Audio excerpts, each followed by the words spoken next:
अस्सलाम Faisalabad programme news night के साथ मैं हूं आपका मेज़बान मोहम्मद बिलाल डोगर। कुछ अर्सा पहले हमने कुछ अहम शख्सियात जो शहर फैसलाबाद से वाबस्ता थी उनके खुसूसी इंटरव्यूज़ आपके सामने लेकर आए थे। 1-to-1 इंटरव्यूज़ के अंदर उनके साथ बहुत सारी कुछ चुप्त सवालात भी किए थे, लेकिन कुछ शहर फैसलाबाद के हवाले से मरकज़ी मौजू के ऊपर भी सवालात रखे गए थे। वो पाकिस्तान तहरीक इंसाफ का दौर था, लेकिन अब पाकिस्तान मुस्लिम नून का दौर है। टन्योर वो है, लेकिन हुकूमत चेंज होने के बाद अब पाकिस्तान मुस्लिम नून की जानिब से बेशतर जिम्मेदारियां जो हैं शहर फैसलाबाद के अंदर दी जा रही हैं, क्योंकि एक ये टेक्सटाइल हब है और अगर मुआशत के हिसाब से लें तो एक अहम सेक्टर और एक अहम जो शोबा है, जो कि अगर बरामदात के अंदर लें तो कमोबेश 31 बिलियन जो कि पाकिस्तान की कुल बरामदात रही हैं, उसमें से कमोबेश 22 अरब से ज़ायद जो हैं इस फैसलाबाद की जो टेक्सटाइल इंडस्ट्री है उससे वाबस्ता है। तो आज के हमारे जो मेहमान हैं उनका तारुफ करवा दूँ, क्योंकि पहले एक सीट राना सनाउल्लाह साहब के पास आई जो कि वफाकी वज़ीर दाखिला बने, तो उसके बाद ये अहम नशिस्त जो है, अहम ओहदा जो है फैसलाबाद के हिस्से में आया है। Coordinator to prime minister Mian Mohammad Shahbaz Sharif for commerce and industries Pakistan Rana Ehsan Afzal Khan साहब, बहुत शुक्रिया आपका वक्त देने के लिए हमारे साथ मौजूद है, और आपको मुबारक हो सबसे पहले तो। बहुत शुक्रिया and I am honoured to be interviewed by City 41 जी मेरे लिए। राना साहब, राना अफजल साहब के साहिबजादे हैं और जो कि साबिक वज़ीर मुमलिकत ख़जाना पाकिस्तान के रह चुके हैं और बड़े मारूफ किसी भी तारुफ के मोहताज नहीं हैं, तो इस हवाले से इनके पास काफ़ी तजर्बा मौजूद है। लेकिन फैसलाबाद की इंडस्ट्री, फैसलाबाद की टेक्सटाइल और फैसलाबाद की कॉमर्स से रिलेटेड जितने भी मसाइल हैं उसके ऊपर इनसे ज़रा आज तफसीली गुफ्तगू करें। राना साहब, आगाज़ करते हैं, क्या समझते हैं कि ये कॉमर्स एंड इंडस्ट्रीज़ बेसिकली अगर हम एलेबोरेट करवाएं, आपकी एक्सपर्टी भी है, लेकिन क्या है कॉमर्स एंड इंडस्ट्री? एक बहुत वास्ट फील्ड और पहला तजर्बा आपके हिस्से आ गया है।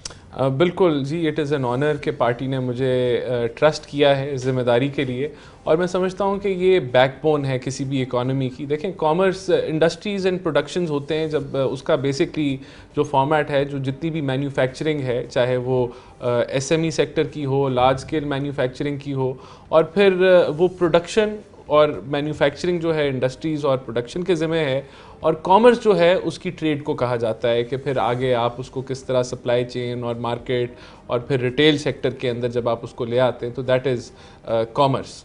तो बहुत बड़ा शोबा है, इसके अंदर आपकी एक्सपोर्ट प्रमोशन भी आ जाती है, इंपोर्ट सब्स्टिट्यूशन भी आ जाती है, आपके जितने भी एसआरओज़ जारी होते हैं मिनिस्ट्री ऑफ कॉमर्स के तहत जारी होते हैं, जो आपकी जितनी भी ड्यूटीज़, रिबेट्स, फिर आपकी ये जो वजारतें हैं, ये in coordination with finance ministry जितनी भी आपकी जो पॉलिसी है इंपोर्ट ड्यूटीज़ की, कस्टम्स की जो पॉलिसी है, ये उसके ऊपर भी ओवरसाइट रखती है।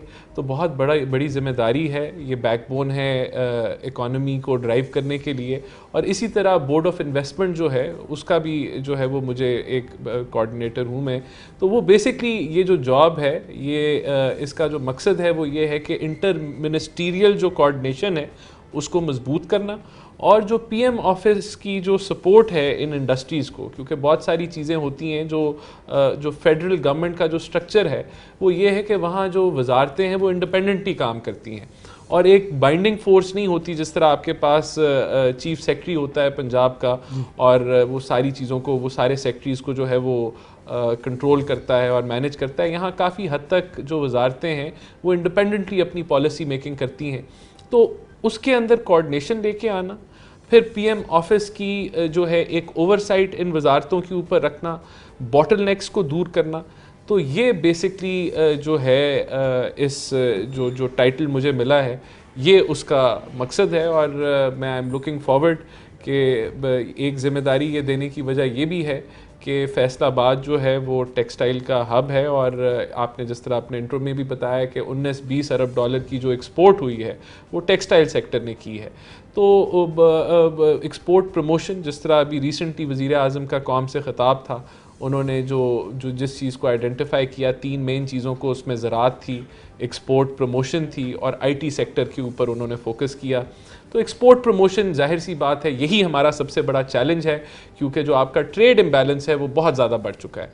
तो उसको कम से कम करना, और क्योंकि ये टन्योर छोटा है तो जितनी फैसिलिटेशन हम एक्सटेंड कर सके कॉमर्स से रिलेटेड, इंडस्ट्रीज़ एंड प्रोडक्शन से रिलेटेड, वो हम जो है वो सहूलियात जो हैं वो ज़रूर आवाम तक और ये एसएमई सेक्टर एलएसएम जो है उधर तक ज़रूर लाने की कोशिश अच्छा, करेंगे। एहसान अदल साहब का मोटिव क्या है? क्योंकि जब भी कोई मिनिस्टर या कोई भी अहदेदार आया, बिलाशुबा कोऑर्डिनेशन एक बहुत बड़ा गैप था, जो कि मैं कॉमर्स बीट को भी देखता हूँ, तो कॉमर्स के लोगों का सबसे बड़ा एतराज़ था कि शायद साबिक हुकूमत के साथ कोऑर्डिनेशन बड़ी अच्छी थी। अभी नून लीग की गवर्नमेंट आई है तो हमारे साथ कोऑर्डिनेशन टूट रही है। तो 2-3 बार पीएम ने बुलाया, मिफ्ता इस्माइल से मुलाकात हुई तो उनका थोड़ा सा कॉन्फिडेंस बहाल हुआ। अब उनका सबसे बड़ा पॉइंट था कोऑर्डिनेशन का, जो आपने खुद पॉइंट, तो आपको है कि इतनी बड़ी बड़ी एसोसिएशन, इतनी बड़ी तादाद में एसोसिएशन का कोऑर्डिनेशन गैप जो है वो ब्रिज अप करने में कामयाब हो सकेंगे? देखिए बिल्कुल, मैं समझता हूँ कि बजाय के जो ट्रेड एसोसिएशंस हैं या जो मुख्तलिफ इंडस्ट्रियल सेक्टर एसोसिएशंस हैं वो हमें रीच आउट करें। हमारी कोशिश होनी चाहिए कि हम उनको ख़ुद अपना जो है एक हाथ एक्सटेंड करें, क्योंकि वो गवर्नमेंट का स्टेक होल्डर्स हैं, इस मुल्क के बड़े स्टेक होल्डर्स हैं, इस मुल्क की मईशत को चलाने वाले हैं, लीड करने वाले हैं। तो मेरी कोशिश यही होगी कि ये अगर कोई गैप ऐसा है तो as a coordinator to prime minister of Pakistan on commerce and industry मैं वो कमी को दूर करूं और जो चेंबर्स हैं या जो ट्रेड एसोसिएशंस हैं उनके पास पहुंचें, उनसे मशावरत भी करें, उनके जो प्रॉब्लम्स हैं जो फौरी तौर पे हल हो सकते हैं उस पर भी उनकी इमदाद करें और इसी तरह फैसिलिटेट करें उनको, और इसी तरह जो लॉन्ग टर्म पॉलिसी है उसके ऊपर भी काम हो, ताकि बेशक ये टेन्योर छोटा है लेकिन जो लॉन्ग टर्म पॉलिसी वर्क होने वाला है उसका फ्रेमवर्क हम तय करें और उसके ऊपर अगर उसमें कोई ऑलरेडी एग्जिस्टिंग फ्रेमवर्क में कोई इम्प्रूवमेंट लाने वाली है तो उसके ऊपर भी काम किया जाए। इमरान खान हमेशा क्रेडिट लेते थे फैसलाबाद आके, देखें टेक्सटाइल इंडस्ट्री मेरी वजह से ग्रोथ कर गई, चल गई, बहाल हो गई, और मैंने यहाँ टेक्सटाइल पॉलिसी लेके बिलाशुबा वो ज़फ़र इकबाल साहब ने एक पॉलिसी बनाई जो कि पाकिस्तान तहरीक इंसाफ ने 3 साल तक जलील की और ये आखिर में आकर उसे इम्प्लीमेंट कर दिया। लेकिन वो जब नज़र आ गया गवर्नमेंट शायद जाने वाली, तो ये इंडस्ट्रियलिस्टों का इतराज़ था कि लॉन्ग टर्म पॉलिसी तब दी गई जब गवर्नमेंट ख़त्म होने वाली थी। अब नून लीग आई है तो कब पॉलिसी आएगी, कब ट्रैक पर आएंगे, क्या होगा? अभी भी वो पॉलिसी इम्प्लीमेंट नहीं हुई। वो पॉलिसी जो टेक्सटाइल पॉलिसी थी वो इन्होंने आखिरी एक दिन में जो अपने काबीना का इजलास है उसमें शायद उन्होंने ईसीसी में भेजी, लेकिन अभी वो ईसीसी से अप्रूव नहीं हुई और हमें अब ये यानी कि उन्होंने 3 साल इसको डिले करके, मैं समझता हूँ कि उन्होंने सिर्फ जो है एंड में उन्होंने अपने कंधे से मिट्टी झाड़ी है कि ये हम इसको किसी वो लगा दें। तो इसको हमने टेकअप किया है, हमारी जो मुख्तलिफ टेक्सटाइल की एसोसिएशंस हैं उससे कोई प्रिलिमिनरी मुलाकात भी मिफ्ता इस्माइल साहब ने की हैं जो फाइनेंस मिनिस्टर हैं। तो मैं समझता हूँ कि जल्द आने वाले कुछ दिनों के अंदर हम इसको टेकअप करेंगे और क्योंकि जो कॉमर्स मिनिस्टर हैं वो नवीद कमर साहब हैं तो उनसे भी इस हवाले से मेरी बातचीत हुई है। तो इंशाल्लाह ताला जल्दी इसको हम जो है इसको फॉर्मलाइज़ करने की जो है वो कोशिश करेंगे कि ये पॉलिसी इम्प्लीमेंट हो जाए। प्रोग्राम में क्योंकि पहला हिस्सा हम ज़रा मुल्की सतह पे रखेंगे तो मैं आखिरी क्वेश्चन इसी ब्रेक के अंदर कर लूँगा। 31 अरब का अगला टारगेट है 2022-2023 का टेक्सटाइल सेक्टर का, ख़ास तौर पर सिर्फ टेक्सटाइल। क्या लग रहा है कि 22-23 अरब से 31 अरब तक चले जाएगा, जहां मुश्किलात, रॉ मटेरियल की शॉर्टेज और इंटरनेशनल मार्केट में एकदम से एक बड़ी डिप जो है यॉन के अंदर, जो न्यूयॉर्क कॉटन है, क्रूड ऑयल है, उसके अंदर देखी जा रही है? लेकिन जो एक्सपोर्ट है ना वो it is driven by international demand, क्योंकि आप अगर टेक्सटाइल प्रोडक्ट्स आप एक्सपोर्ट कर रहे हैं तो उसकी जो ग्रोथ है या उसका बड़ा एक पोर्शन जो है वो इस चीज़ पे होता है कि इंटरनेशनल डिमांड कितनी स्ट्रॉन्ग है। अभी जो एक सबसे बड़ा चैलेंज जो आया है इस साल में और सब फेस भी करेंगे वो दुनिया में रिसेशन है। और वो आपने देखा कि अमेरिका जैसे ममालिक जिन्होंने सूद की शरह जो है उसमें हिस्टोरिक इजाफा किया है और उनकी कोशिश अब ग्रोथ नहीं है, उनकी कोशिश है इन्फ्लेशन को कंट्रोल करना। और इस पॉलिसी के तहत अमेरिका में रिसेशन की बात हो रही है, यूरोप में रिसेशन की बात हो रही है। तो वो रिसेशन जो है उसका इम्पैक्ट जितने भी एक्सपोर्ट करने वाले ममालिक हैं उधर आएगा। और हमारी कोशिश है कि हम अभी जो हमारी इंटरेक्शन चल रही है कि किसी तरीके से एक्सपोर्टर्स को फैसिलिटेट किया जाए कि जहां उनकी जो है ये जो ग्रोथ का टारगेट है वो हम अचीव करें। लेकिन ये सबसे बड़ा जो एक चैलेंज है सामने उभर के जो आया वो ये है। दूसरा बड़ा चैलेंज जो है वो आपका बैलेंस ऑफ पेमेंट का क्राइसिस है, जो अभी मैं समझता हूँ कि स्टाफ लेवल एग्रीमेंट हो गया है IMF के साथ और ये जो चैलेंज एग्जिस्ट किया है बैलेंस ऑफ पेमेंट का, ये शायद अगर इमरान खान साहब चाहते तो ये साल पहले ही हल हो जाता, लेकिन क्योंकि उनकी हुकूमत ने डिले पे डिले किया और एक ट्रस्ट डेफिसिट क्रिएट हो गया आपकी इंटरनेशनल जो फाइनेंसिंग एजेंसीज़ हैं और हुकूमत पाकिस्तान के ऊपर, हमें वो भी अबूर करना पड़ा, लेकिन अल्हम्दुलिल्लाह उधर कामयाबी हासिल हो गई है। तो मैं समझता हूँ कि ये जो क्राइसिस है ये काफ़ी हद तक अबेट हुआ है, कम हुआ है, लेकिन मुकम्मल ख़त्म नहीं हुआ, क्योंकि अगले साल भी हमें कोई 40 अरब डॉलर की रिक्वायरमेंट है जो हमने रेज़ करने। क्योंकि आते ही नून लीग ने सबसे पहले इंपोर्ट, गैर ज़रूरी इंपोर्ट, जो कि हमारे एक्सपोर्टर्स का सबसे बड़ा मुतालबा था, आपने उस नब्ज़ को पकड़ा।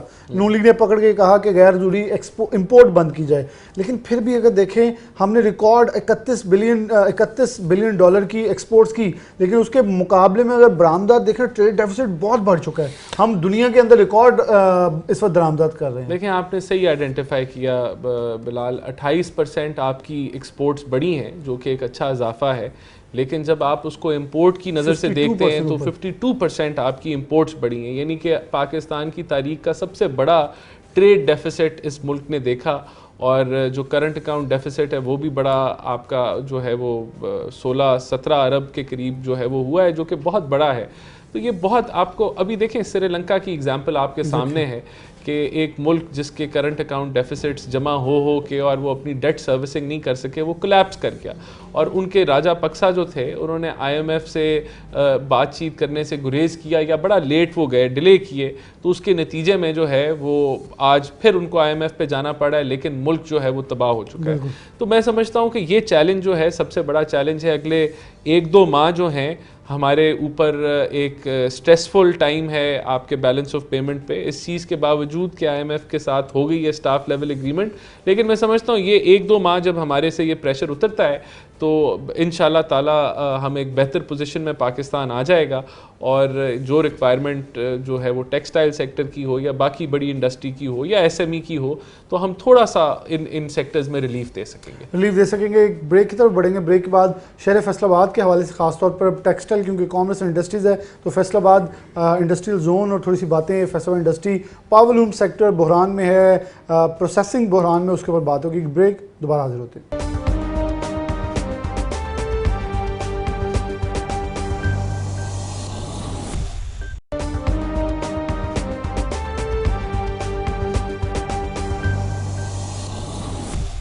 वेलकम भाई नाज़रीन, दोबारा से प्रोग्राम के अंदर खुशामदीद कहते हैं। Rana Ehsan Afzal Khan, coordinator to prime minister Pakistan, Mian Mohammad Shahbaz Sharif और कॉमर्स एंड इंडस्ट्रीज़ हमारे साथ मौजूद हैं। इनसे बात का आगाज़ दोबारा करते हैं। राना साहब, अब आप ओहदा संभाला है, तो फैसलाबाद इंडस्ट्रियल जोन जो कि एशिया का सबसे बड़ा इंडस्ट्रियल जोन है, तो ये भी डायरेक्टली इनडायरेक्टली आपके अंडर पूरी वजारत कॉमर्स एंड इंडस्ट्रीज़ है, तो इन्वेस्टमेंट भी फ़ौरन इधर देखना पड़ेगी। लेकिन यहाँ एक बहुत बड़ा इशू रहा है, सियासी तकर्रियाँ, सियासी लोग बैठे रहे बोर्ड्स के अंदर, और अभी भी वो इशू है। अभी तो फराह गोगी का केस आ खुला है, तो एक बड़ा जिम्मेदारी आपकी होगी कि यहाँ फॉरेन इन्वेस्टमेंट कैसे लेके आनी है और फराह गोगी के ऊपर क्या करना है। तो क्या टास्क है आपको फराह गोगी के हवाले से और फैसलाबाद इंडस्ट्रियल जोन के हवाले से? देखें, जो फिडमेक है वो क्योंकि प्रोविंशियली ओन्ड है, सूबा पंजाब का प्रोजेक्ट है, तो डेफिनेटली इस पे ओवरसाइट तो है। जितनी भी आपके जो स्पेशल इकोनॉमिक जोन्स हैं जहाँ ये इंडस्ट्री फैसिलिटेशन के लिए बनाए गए हैं, तो जो जहाँ तक फराह गोगी की बात है, मैं समझता हूँ कि पॉलिटिकल विक्टिमाइजेशन नहीं होनी चाहिए और मेरिट के ऊपर फैसले होने चाहिए। मुझे उम्मीद है कि ये जो केस बना है इसमें मेरिट के ऊपर ये केस होगा और कोई पॉलिटिकल विक्टिमाइजेशन नहीं होगी, और अगर कोई खुर्दबुर्द है तो उसकी जो है तय तक जाना जो है वो लाजमी है।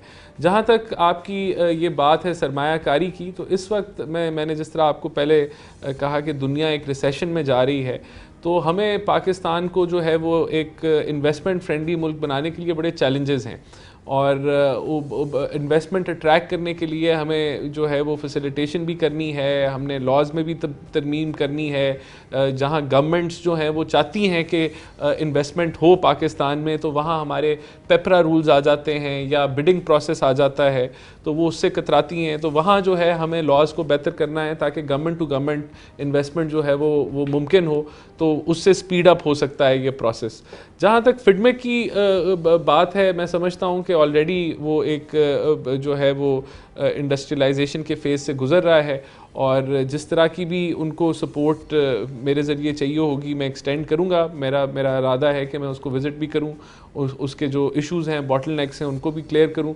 तो ये मेरे ज़रूर एजेंडे के ऊपर है। कुछ क्योंकि फैसलाबाद की नुमाइंदगी हम भी थोड़ी सी चैनल के ज़रिए जो उन कॉमर्स के लोगों के करते हैं, तो सबसे बड़ा इस वक्त मसला वहाँ प्लॉट कैंसिलेशन का है। लोग कह रहे हैं रिसेशन के ज़रिए हमारे पास पैसे नहीं है कि वहाँ इंडस्ट्री लगाएं, हमने प्लॉट्स लिए थे लेकिन वहाँ कुछ लोग उसको ज़बरदस्ती प्लॉट्स कैंसिलेशन की तरफ लेके जा रहे हैं। हमें दरख्वास्तें देने का आ गया अदालत के बाद, हम उसके अंदर सो मोटो में गए तो बाद में हमें दोबारा से लाइन में लगा दी गई। ताहाल अभी तक उनके प्लॉट्स बहाल नहीं हो सके। वो कह रहे हैं कि हमारे पास ज़र मुबादला भी नहीं है, रिसेशन चली है, इंडस्ट्री कोलैप्स कर गई। इवन के बड़ी तादाद में बाहर से इंडस्ट्री जो है इस वक्त इम्पोर्ट होकर फैसलाबाद और पाकिस्तान आ रही है, वहाँ लग सकेगी। वो कह रहे हैं कि फॉरेन इन्वेस्टर तब आएगा जब लोकल इन्वेस्टर को oblige किया जाएगा, लेकिन लोकल इन्वेस्टर इतना तंग आया हुआ है, वो कह रहा है हमसे शिकायतें सुन के तो फॉरेन इन्वेस्टर भी भाग जाएगा। मैं एग्री करता हूँ आपसे कि देखें, फॉरेन इन्वेस्टमेंट तो एक अगला स्टेप है। पहले आपने लोकल इन्वेस्टर को भी जो है वो इनकरेज करना है कि वो अपनी इन्वेस्टमेंट जो उसके पास प्रॉपर्टी की शक्ल में मौजूद है उसको लिक्विडेट करके वो इंडस्ट्री की तरफ आए।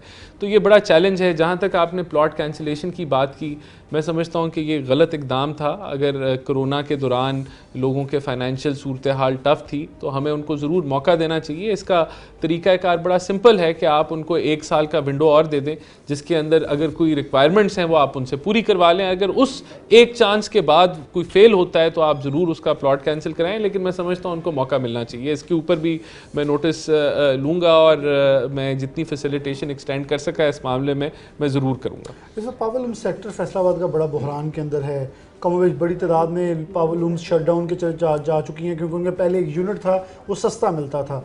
अब उन्हें एक नॉर्मल जैसे एक आम घरेलू सारिफ को मिलता है वैसे 40 रुपये तक उन्हें 38-40 जितने का इस यूनिट है वो कॉस्ट कर रहा है। तो कह रहे कॉस्ट ऑफ डूइंग इतनी हाई हो चुकी है कि हम नाकाबिल बर्दाश्त है कि पावर लूम्स चला सकें। उसके मुकाबले में अगर हम प्रोसेसिंग की तरफ जाते हैं तो प्रोसेसिंग भी इतना सख्त हो चुका है, वहाँ भी काम करना प्रॉब्लम है और वो चलाने से बिल्कुल इस वक्त बिल्कुल वो कह रहे हैं हाथ खड़े कर दिए हैं। तो इसके ऊपर क्या है कि इन लोगों को लेके ऑन बोर्ड, क्योंकि इनमें से बेशतर लोग जैसे चौधरी नवाज हैं जो कि एक्स चेयरमैन हैं, ये वो लोग हैं जो पाकिस्तान मुस्लिम नून से मुझे वाबस्तगी भी इनकी, लेकिन वो कह रहे हैं कि हमें अब उम्मीद है अपनी गवर्नमेंट से।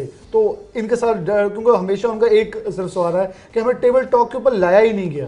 देखिए चैलेंज क्या था? चैलेंज ये था कि कोयला 5 गुना जो है वो दुनिया में बढ़ गया। एक सुपर कमोडिटी साइकिल दुनिया में चल रहा है रूस और यूक्रेन की जंग की वजह से और वजूहात की वजह से। कोरोना ख़त्म होने के बाद एक डिमांड का बूस्ट आना, तो आपने खुद आप जो हैं वो इन चीज़ों को आप समझते भी हैं और पढ़ते भी हैं। LNG को अगर आप खाली ले लें तो LNG जो 6, 7, 8 डॉलर फी MMBTU पे थी, बल्कि 4 डॉलर पे पिछली हुकूमत को मिल रही थी कोरोना के टाइम पे कि आप अपने लॉन्ग टर्म कॉन्ट्रैक्ट्स को भी कन्वर्ट कर दें, तो वो LNG आज स्पॉट पे 45 डॉलर तक जो है वो पहुंच चुकी है।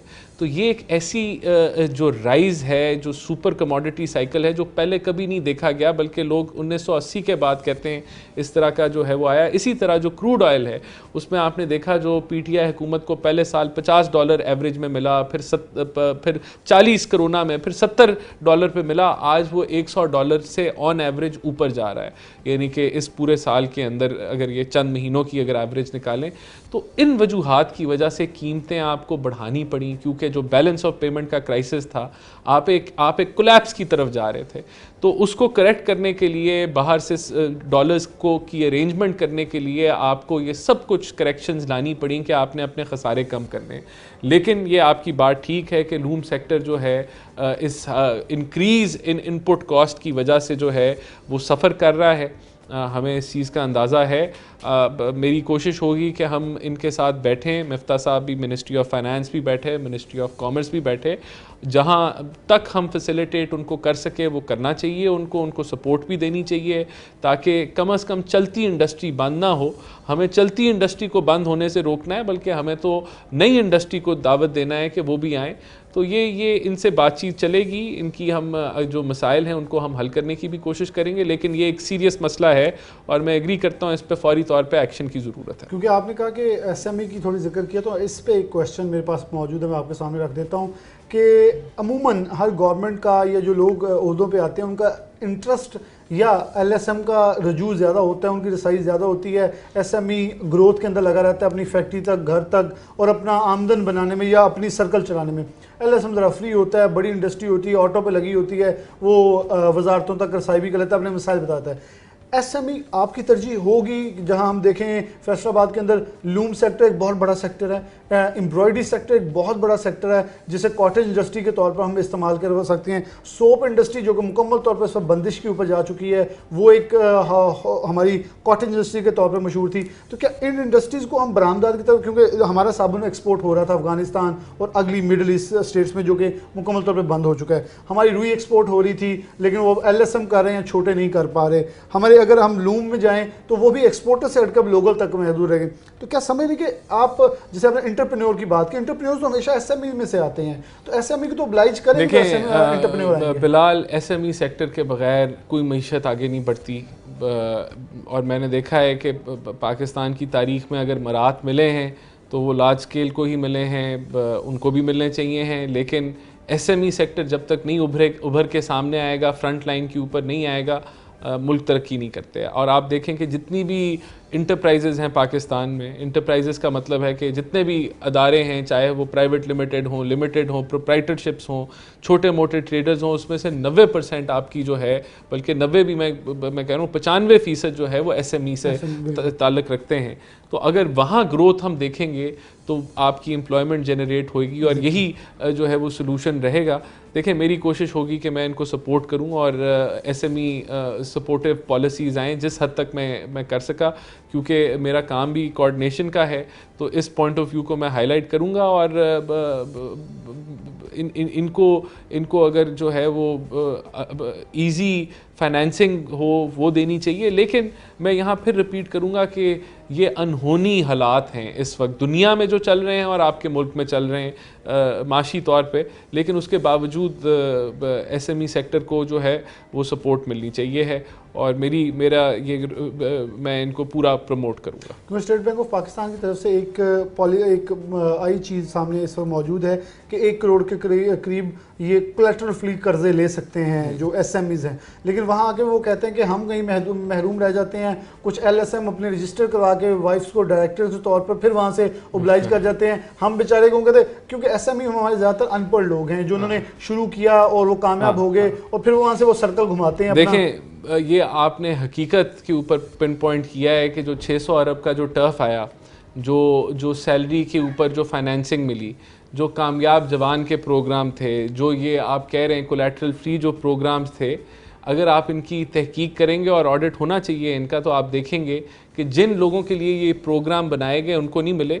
जो अमीर तरीन, जो मैं कहता हूँ 0.1% से भी कम जो इंडस्ट्री थी या जो बड़े खिलाड़ी थे, वो सारा ये पैसा उन्होंने लिया और उन्होंने आधा प्रॉपर्टी में लगा दिया, आधा उन्होंने जो है वो क्या कहते हैं अपनी महंगे लोनों को एडजस्ट कर लिया और ये पैसा जो है बजाय कि ये नौजवान को मिलता, बजाय कि ये एसएमई सेक्टर को मिलता और वो इसके ऊपर जो है वो एसएमई सेक्टर को बूम देते, इसका सारा फ़ायदा जो है एलएसएम दे गया। यही चैलेंज है कि आप एसएमई को एंटरप्रेन्योर्स तक आप फाइनेंसिंग लेके आएँ और उन तक फैसिलिटेशन करें और वो उसमें बैंकों का भी रोल है। देखें, बैंक भी कोशिश करता है कि वो सिक्योर खेले और वो जो उनके पुराने क्लाइंट्स होते हैं वो उनको सारी फैसिलिटी दे देते हैं और वो नए लोगों को एंटरटेन ही नहीं करते और वो कहते हैं जी हमारे पास कुछ अवेलेबल ही नहीं है। तो इस चीज़ के ऊपर जो है वो इसको रिवर्स करना मुश्किल काम है, लेकिन मैं समझता हूँ होना चाहिए। आज तक नहीं हुआ। आज तक जो फाइनेंसिंग है वो एक नौजवान के लिए अवेलेबल नहीं है। आज तक फाइनेंसिंग एसएमई सेक्टर के लिए बहुत मुश्किल है। ये सिर्फ बड़े खिलाड़ी खेलते हैं इस गेम में और ये हमारा एक एजेंडा है कि हम इसके अंदर एसएमई को और नौजवानों को इंक्लूड करें और हकीकी मानों में इंक्लूड करें, सिर्फ नारों की हद तक और सिर्फ पॉलिसी देने की हद तक या एडवर्टिजमेंट की हद तक जो है वो ना हो। राना एहसान अफजल हमारे साथ मौजूद हैं। बिलाशुबा एंटरप्रेन्योर, नौजवान एंटरप्रेन्योर में आएंगे, एंटरप्रेन्योर एसएमई से फिर आगे हम एलएसएम, लेकिन एलएसएम में जाके हम सिर्फ महदूद जो लेबर जनरेट कर सकते हैं, क्योंकि जो ऑफिशियली पूरी दुनिया की फिगर्स हैं, जो एसएमई है 80% किसी भी मुल्क की जो यूथ है या रोज़गार है प्रोवाइड करने के ज़िम्मेदार होते हैं, उनके अंदर रोज़गार मौजूद होता है, जबकि एलएसएम सिर्फ 20% तक या 25% तक जो एम्प्लॉयमेंट है वो जनरेट करते हैं। लेकिन एक ब्रेक लेंगे, ब्रेक के बाद अब इंडस्ट्री के ऊपर बात हुई तो कॉमर्स के अंदर बहुत सारे दीगर सेक्टर आते हैं, ज़राअत बहुत बड़ा सेक्टर है, उसके ऊपर बात होगी। एक ब्रेक, दोबारा हाजिर होते हैं।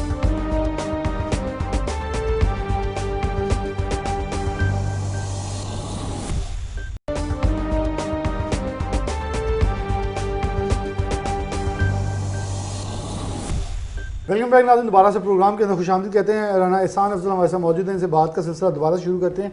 अच्छा एहसान भाई, एक बड़ा सेक्टर एग्रीकल्चर जो कि बहुत ही बड़ा सेक्टर है, बिलाशुबा मुझे कई बार शर्म आती है क्योंकि वो हमारा बादशाह फ़ख्र सेक्टर था, हम बहुत बड़ी बरामदात उसके ऊपर से करते थे, दुनिया में फेमस है, लेकिन इस वक्त हम बहुत ज़्यादा मिनिमाइज होते जा रहे हैं। जो हमारी रुई 1 करोड़ 40 लाख बिल तक गई, बिलाशुबा पिछले साल कुछ अच्छी ग्रोथ हुई, इस साल उम्मीद है कि रेट अगर अच्छा लगा तो इसके ऊपर क्या आपकी स्ट्रेटजी है कि ख़ास तौर पर रुई और की पैदावार और इसके ऊपर किसानों को सब्सिडाइज या कीमत अच्छी क्या होगी, अगर उनको अच्छी मिलती है तो कितनी प्रोडक्शन हो सकती है, क्योंकि इस बार फसल की उगाई और फसल की बुआई जो है वो सुना जा रहा है कि बड़ी अच्छे लेवल पर हुई है। देखिए, हमारा जो बजट था उसके अंदर हमने सीड्स हो गए या फर्टिलाइज़र्स हो गए, डीएपी हो गया, इनकी प्राइसेस को हमने जो है रिटेन करने की कोशिश की है कि ये और बढ़े ना इनमें और ख़ास तौर पे सीड्स की इंपोर्ट हो गई, आपकी पेस्टिसाइड्स की इंपोर्ट्स हो गई, उसको हमने ड्यूटी फ्री तकरीबन ड्यूटीज़ उसमें हमने कम की हैं या ख़त्म कर दी हैं। तो हमारी ज़राअत जो है, देखें, क्योंकि ये 20% आपकी मईशत का हिस्सा है और एम्प्लॉयमेंट में ये 40-50% अपना हिस्सा डालता है, तो इसके ऊपर जो है वो मियाँ शहबाज शरीफ का बहुत ज़्यादा फोकस है।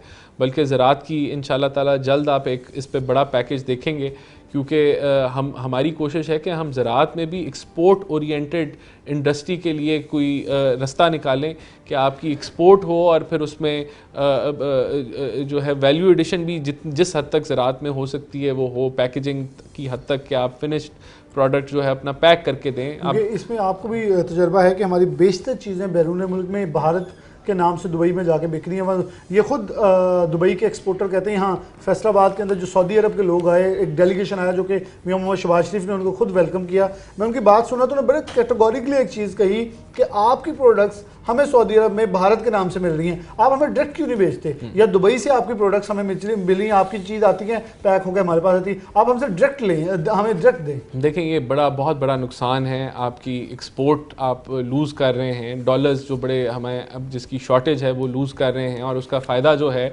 वो मिडल मैन उठा लेता है, या जो मुल्क उसके अंदर आपका प्रोडक्ट ख़रीद के पैक करके वो देखें कि आप कितना ज़्यादा प्रॉफिट जो है वो लूज़ कर रहे हैं। तो ये इसको कवर करना है, इसके ऊपर आप देखेंगे अनकरीब एक पॉलिसी आएगी जो एग्री एक्सपोर्ट को प्रमोट करेगी, एग्री एक्सपोर्ट बेस्ड इंडस्ट्री को, और ओवरऑल ज़राअत के ऊपर हमने जो है हमारी कोशिश है, जिस तरह अभी आटे के ऊपर हम लोग पहले ख़ुद कफ़ील थे, आज हमें इंपोर्ट करना पड़ रहा है, हमें भी जो है वो थोड़ा बहुत इंपोर्ट करना पड़ेगा, लेकिन इंशाल्लाह ताला इस साल के अंदर हमारा टारगेट है कि हम एक्सपोर्ट के काबिल हों, चाहे वो कनक हो, चाहे वो शुगर हो।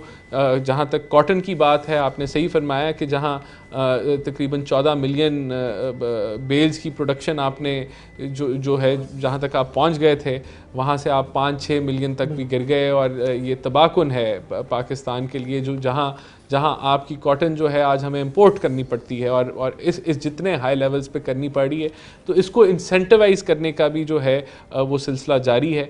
इंशाल्लाह ताला हम इसमें जो फार्मर है उसको इंसेंटिव देंगे कि वो कॉटन ज़्यादा से ज़्यादा लगाए और हमें इसकी इंपोर्ट जो है कम से कम ना करनी पड़े। अच्छा, क्या फीड, क्योंकि फैसलाबाद में पोल्ट्री बहुत ज़्यादा है, फीड के हवाले से कोई आपके पास स्ट्रेटजी है? क्योंकि देखें, हमारे पास मकई नहीं थी, हम इंपोर्ट करते थे, आज मकई हुई तो हमने एक्सपोर्ट शुरू कर दी, मकई महंगी होगी, हमारे मुल्क के अंदर जो हमारी ज़रूरत है उससे कम रह गई है, लेकिन हमें एक्सपोर्ट ताल जारी है, क्योंकि मियाँ शहबाज शरीफ ने चीनी की एक्सपोर्ट बंद की, वहाँ से चीनी साथ ही दस्तयाबी अब आम हो गई है, उसकी कीमत नीचे आ गई है।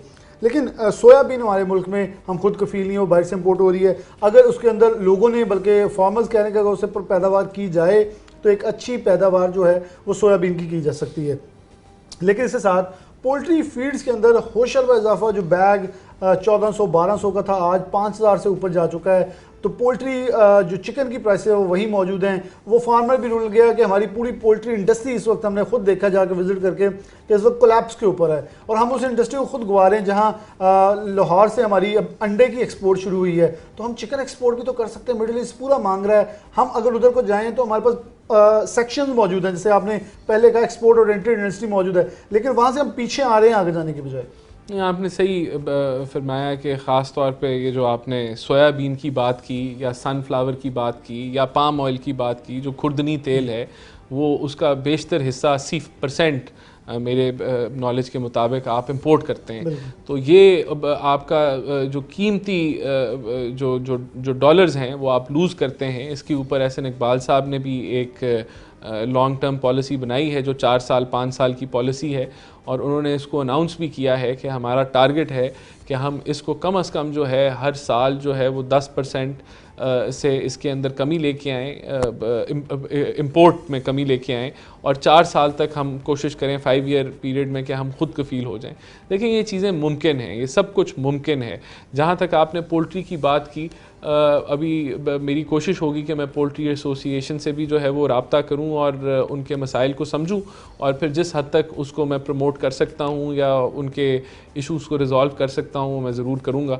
बहुत पोटेंशियल है पाकिस्तान में एक्सपोर्ट का। देखें ये 22 करोड़ की आबादी है इधर, और बहुत बड़े एंटरप्रेन्योर्स हैं। देखें इसमें जो चैलेंज होना चाहिए है या जो फोकस होना चाहिए वो ये होना चाहिए कि जहां आपकी लोकल रिक्वायरमेंट पहले पूरी हो और एक्सेस जो है वो आप एक्सपोर्ट करें, बजाय कि अगर आपकी लोकल रिक्वायरमेंट पूरी नहीं है और आप उसके बावजूद आप एक्सपोर्ट कर लें, फिर जो प्राइस राइज है वो आप लोकल चीज़ों में देखेंगे। तो हमें इसके अंदर मेरे ख्याल से बड़े केयरफुली हमें बढ़ने की ज़रूरत है कि अगर अंडे ओवर हैं, ओवर सप्लाई अंडे हैं कि पाकिस्तान की रिक्वायरमेंट्स से उनको एक्सपोर्ट करना लाजमी है, वरना वो इंडस्ट्री भी कोलैप्स करना शुरू हो जाती है कि अगर एक चीज़ का बहुत बेइंतहाशा इजाफा हो जाए और वो मुल्क के अंदर कंपटीशन की वजह से उसकी कीमतें गिरना शुरू हो जाएं।